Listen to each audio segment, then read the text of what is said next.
This might be a frustrating first question to ask you, but I feel like I can't start the conversation without asking you what your definition of a map is. No, not a frustrating question at all.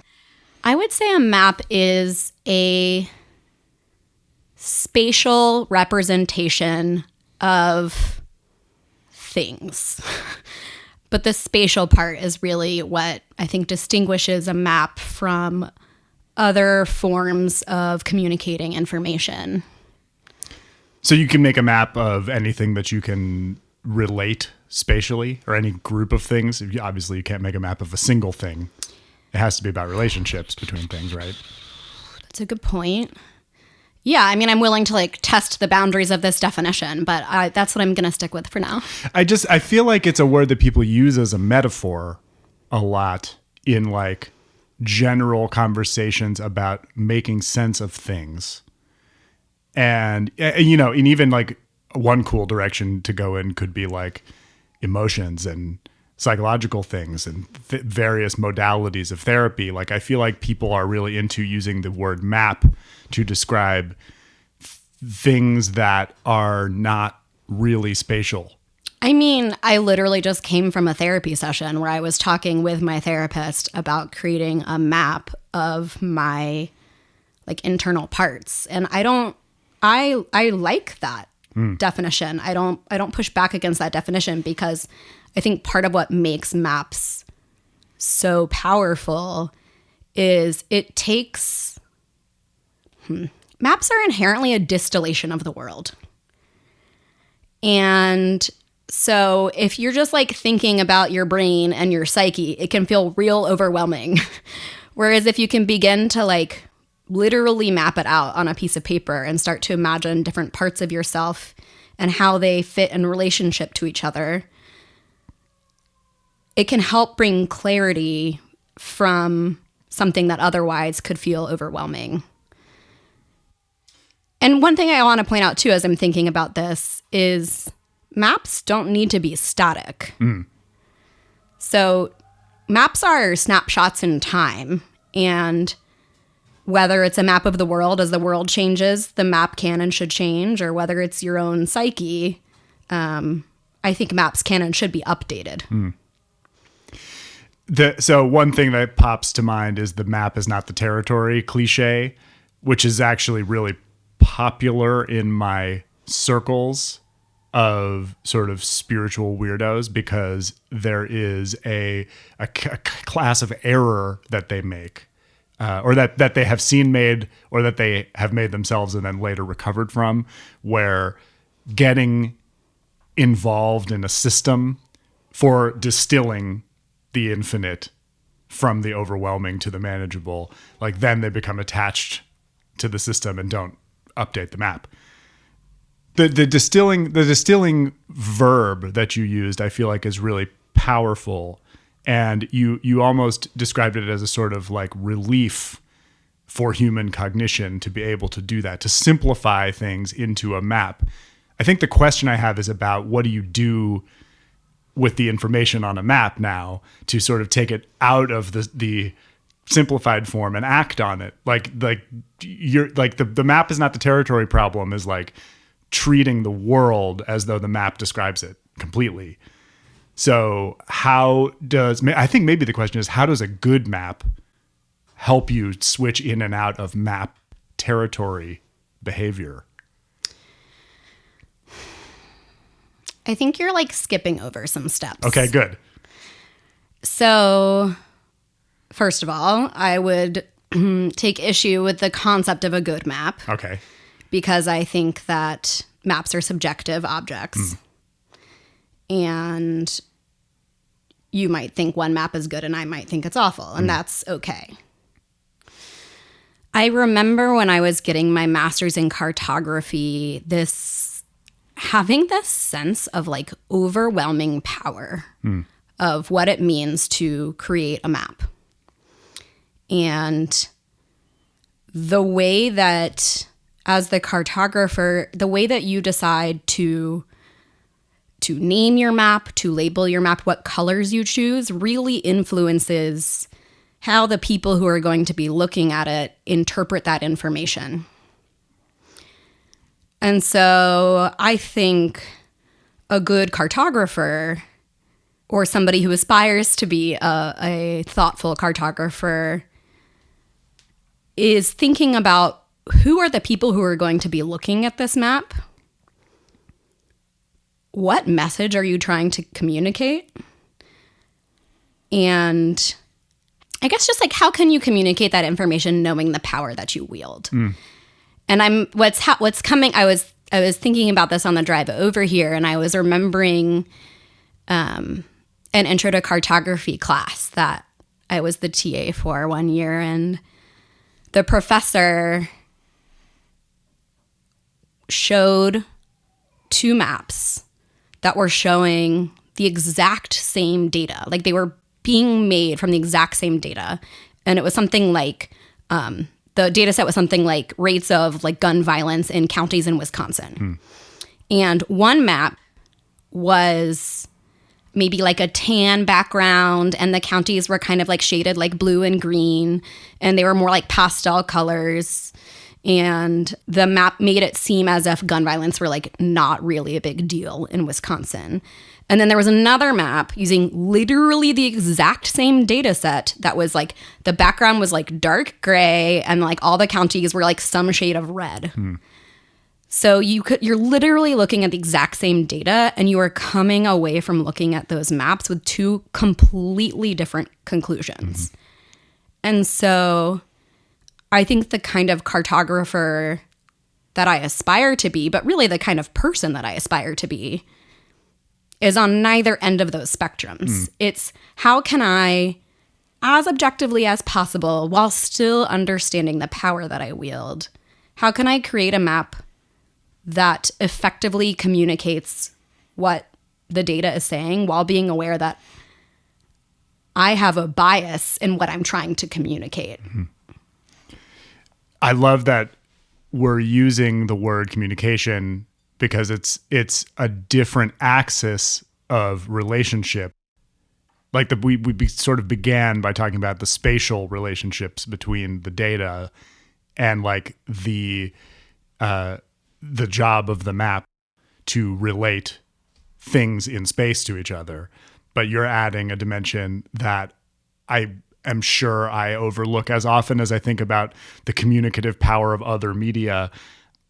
I feel like the naive position on maps is their objective descriptions of the truth. And like, obviously it's all communication, right? So your point about the colors and things like that are editorial choices, really, those are always part of the calculation. I don't think they're always part of the calculation. I think there are plenty of people who make maps who are unaware of the power that they wield and how they communicate information.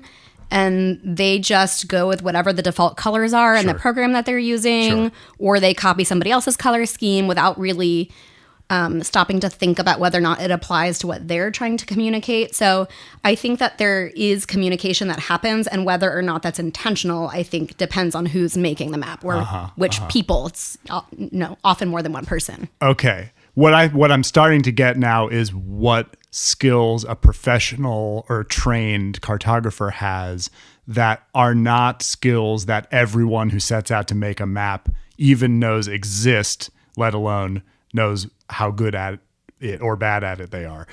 And so, and wow, like the power of defaults in creating software. I mean, I guess creating maps is like kind of increasingly important, or like it's as we, it's like slideshows or, other things that just like software can do that now. So people can express data that way now. Do you think that they're, well, tell me about learning. Tell me even about the choice to learn cartography as a science. I just really wanted to learn about the world. It started off as studying cultural geography in college. I feel like I need a better story for why I decided to go get a master's in cartography. I feel like I don't have some great sound bite, but I think something drew me to it about how you can make a map of anything.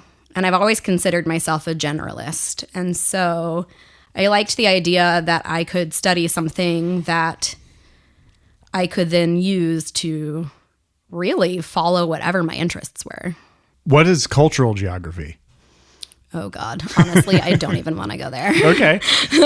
Well, It's like there's a reason there are many reasons why I went the cartography route in geography land.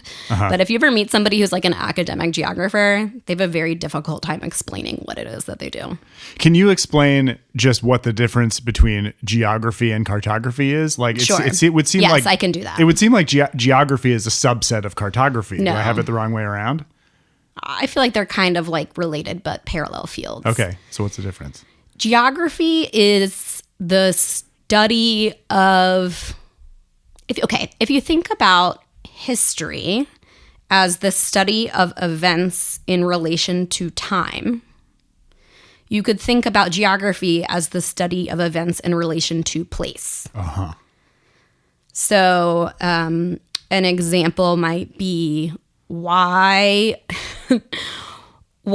like an economic geography example could be like, why is like X% of the carpet manufacturing in the US in Dalton, Georgia? Like, what is it about Dalton, Georgia that there's a shit ton of carpet manufacturers there? Yeah. There's like an economic geographer that has probably like studied that question. And there's like this phenomenon of, oh, well, it started with this one business and then other businesses built up in that same place. And because they were all in the same place and like looking at their spatial relationships to each other. Now, cartography would be, let's make a map of that, or let's make a map of all of the carpet manufacturers in the US or something. This is just my opinion.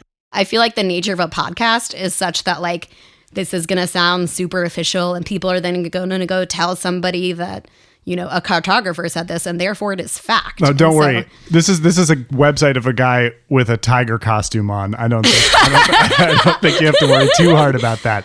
But what I do in these conversations is try and map out. I mean, this is here I go. I'm going to use the metaphor. Like, I try to map out the space of the conversation that I'm having with somebody who understands something better than I do. Yeah. And I am trying to understand what motivates your interest in this through the lens of like what information about the world you observed and related to each other and to yourself and to others and saw like a move there for you. I mean, I think as humans, we're really good at coming up with reasons why we do things.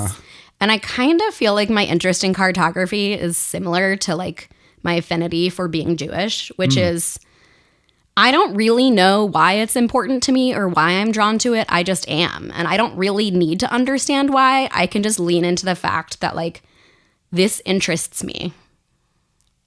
Okay, good. I love that answer. So let's talk about something that happened between us one time. Once upon a time, we were praying in a park. And the Jewish people pray to the east. And the park in which we were situated is arranged along a grid of the cardinal directions in a fairly straightforward manner. And circumscribed by streets around it. And one day, the cartographer and the astrologer disagreed about the direction in which we were facing. And that day, I learned something about you, which is that your orientation in space comes from different cues than mine. And so I don't want to hash out the incident. I mean, I don't really care. Neither do I.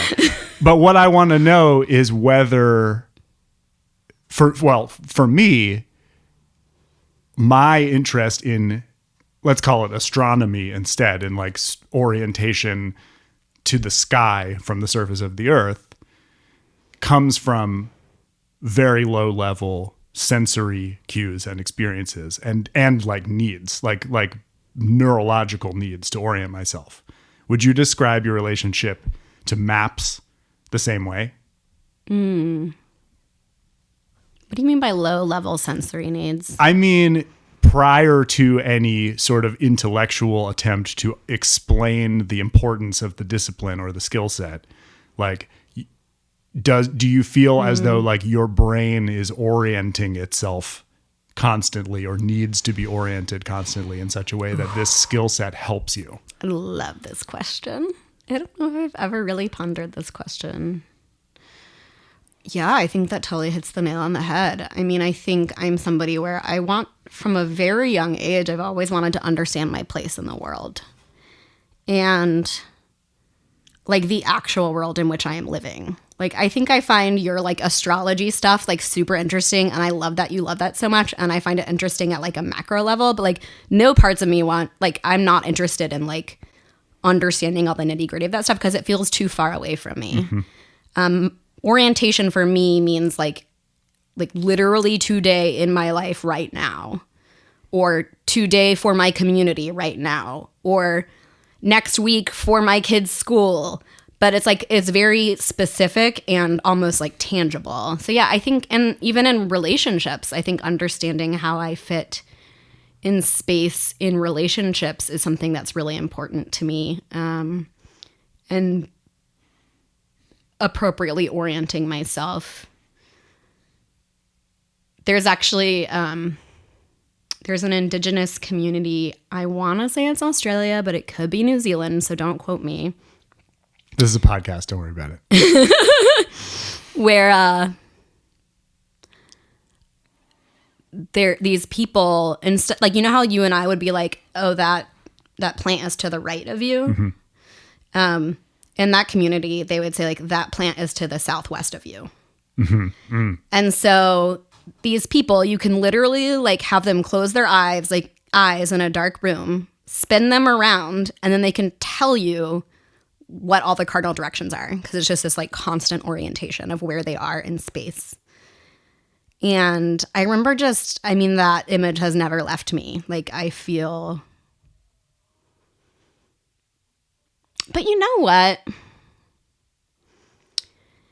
I think as I have gotten older and as I have come to feel more comfortable in my orientation in the world, I also really appreciate the not knowing where I am. Like, I was backpacking this past weekend with a bunch of badass women, and it was a delightful experience to be like, somebody else is navigating this hike that we are taking. I do not need to pay attention to where we're going or what direction we're going in or how we're going to get back.